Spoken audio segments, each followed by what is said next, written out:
Thank you, Ms. Gardner. And now, we're going to call on Dr. Melton for the superintendent's report and action if necessary. Thank you, Chair Hammond.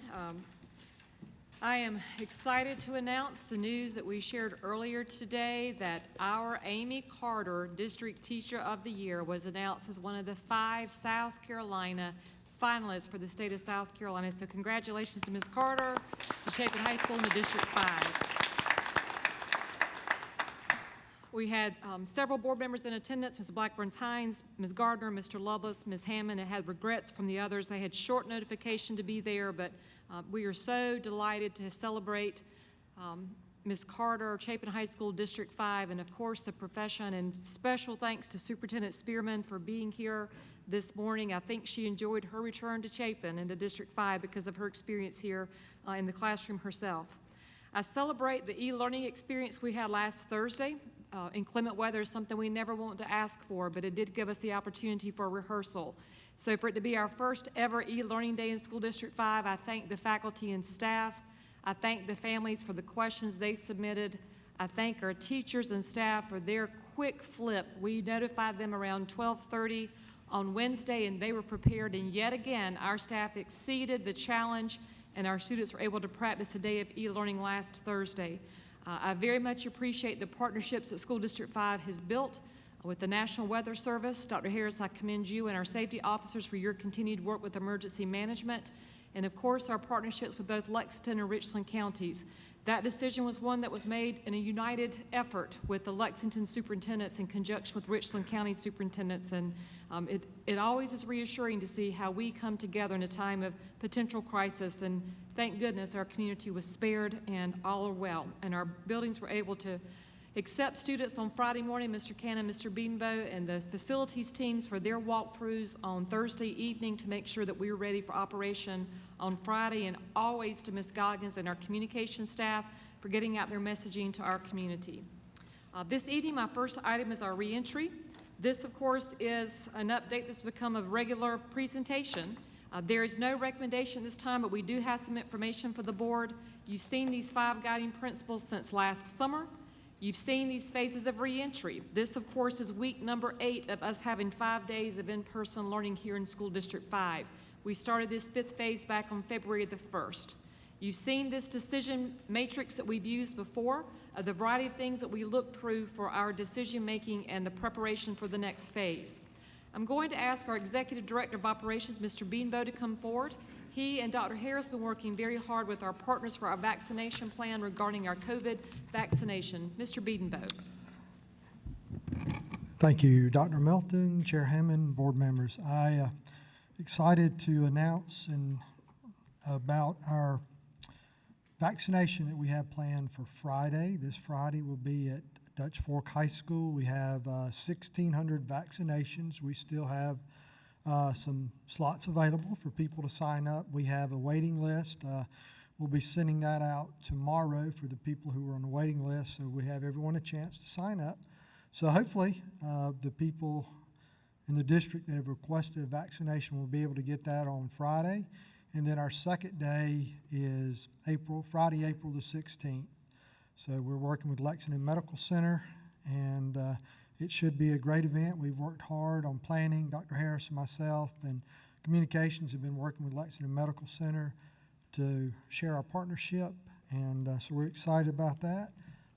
Mr. G is going to come up and talk about e-learning. So thank you, Dr. Melton.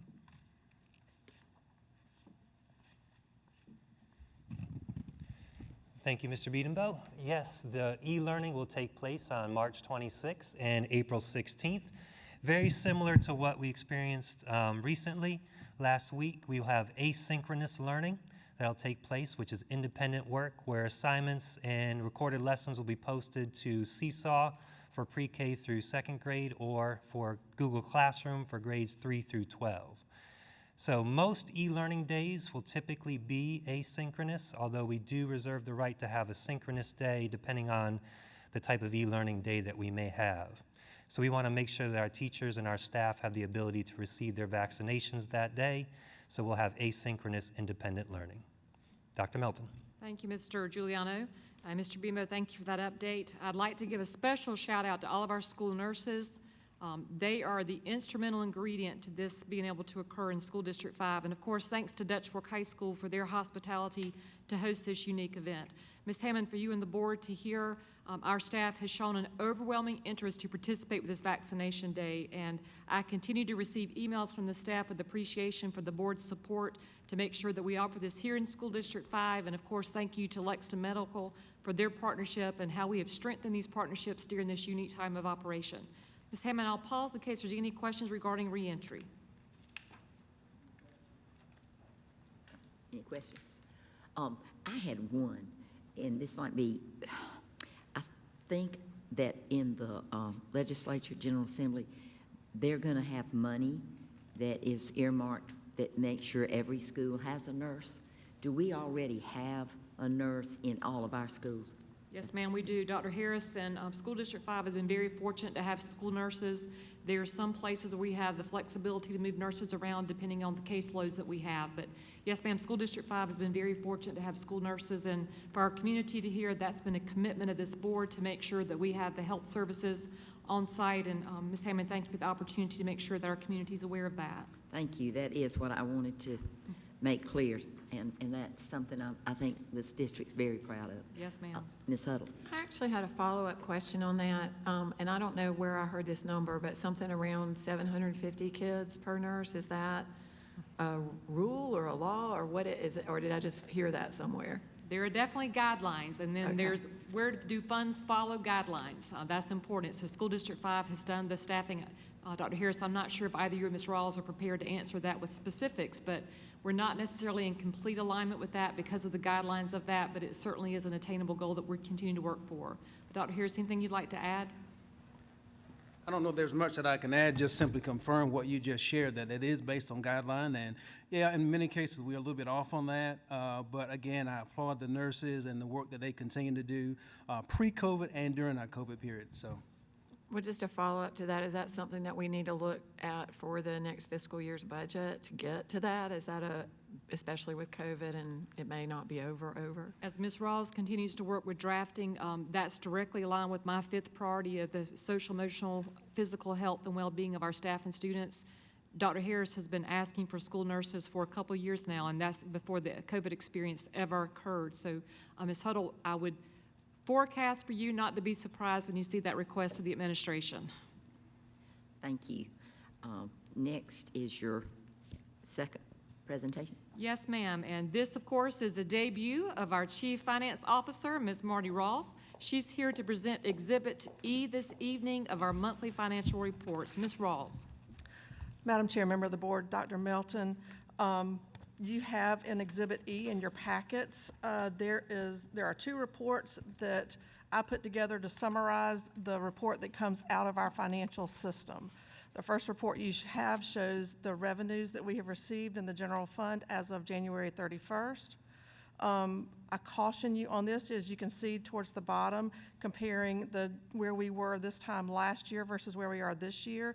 Lexington County was a little bit tardy in posting some of the January receipts, and they will show up in our February receipts. So that the taxes that we've received are a little bit off, but they will be caught up by the time the February revenue is posted. Ms. Rawls, this coordination of how this has been presented this evening looks a little differently to the board, so I'm sure they may have had some questions, and you've received several questions in written form prior to this evening. Yes, ma'am. So as far as any highlights that you would like to offer from the questions that you've received for the board to hear. I can tell you that as far as our state sources, you see how this is separated between the local sources and the state sources. Obviously, our state EFA was modified as of the 45th day of school, so the estimates were a little bit lower, which you all addressed in October and in December with your budget adjustments. So this reflects the adjusted budget that you all approved back in the fall. But we are on schedule. I don't see anything that would cause any alarms with where we are today. And with that adjustment, Ms. Rawls, it's a great opportunity that you're adjusting your style with the system that you've inherited. So what the board sees this evening may change a little bit for the next presentation, but hopefully as we transition, you'll see the why behind what we're doing and how we're doing it. Yes, Ms. ma'am. Hammond, there may be some questions regarding this report, so we'll pause to accept any questions. I'll take any questions. Did you have one, Mr. Lovelace? Looks like, just looking at this, that the revenues, and you addressed that saying that Lexington County was a bit tardy, so. Yes, sir. But it looks like that the expenditures are basically, that we're about 0.5%. We're spending 0.5% more this year than we were last year. It could be a timing situation. That small of amount is not something that would, like, there again, that would be alarming to me at this point in time. Now, nothing really jumps out at you, and so. No, the sir. Revenues are down 0.5%, and expenditures are up 0.5%. And like I said, I That's just believe real close.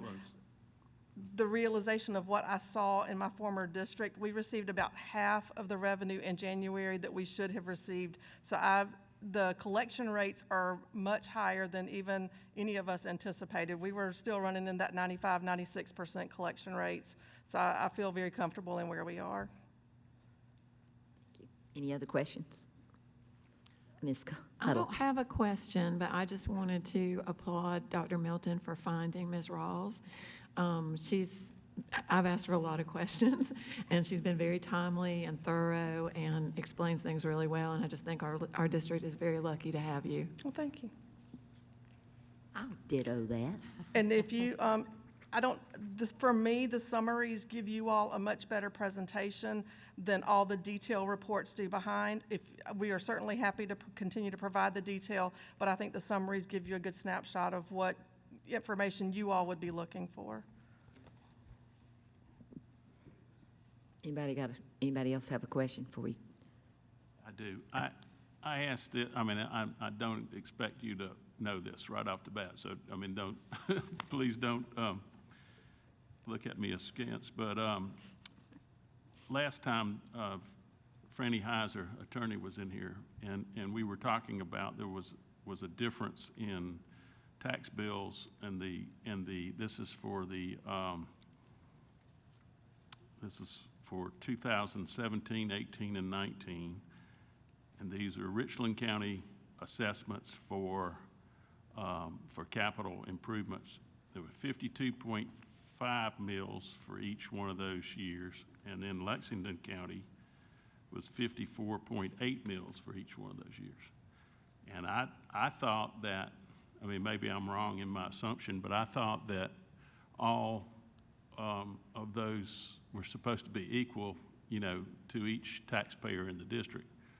So I just want you to look into that and see if I'm mistaken in my assumption, and B, if there's a reason, you know, a plausible reason. But anyway, I brought that up and I wanted to follow up on it, and I thought, you know, maybe this might be a good place for you to look into that. Thank you. I'll be happy to. Ms. Heiser is actually with us virtually tonight, so she's on Google Meets with us, so she is watching the meeting and she's able to respond, but I will certainly be happy to look into that. Thank you. Thank you. Any other questions? Dr. Milton? I think- Ms. Hammond, if I may introduce the Irma Middle School administrative team back at the back, if they would stand, I'd like to thank them and their staff for their hospitality this evening, to include our facilities and our nutritional staff. Thank you so much for having us here at Irma Middle. And Ms. Hammond, that completes the superintendent's report.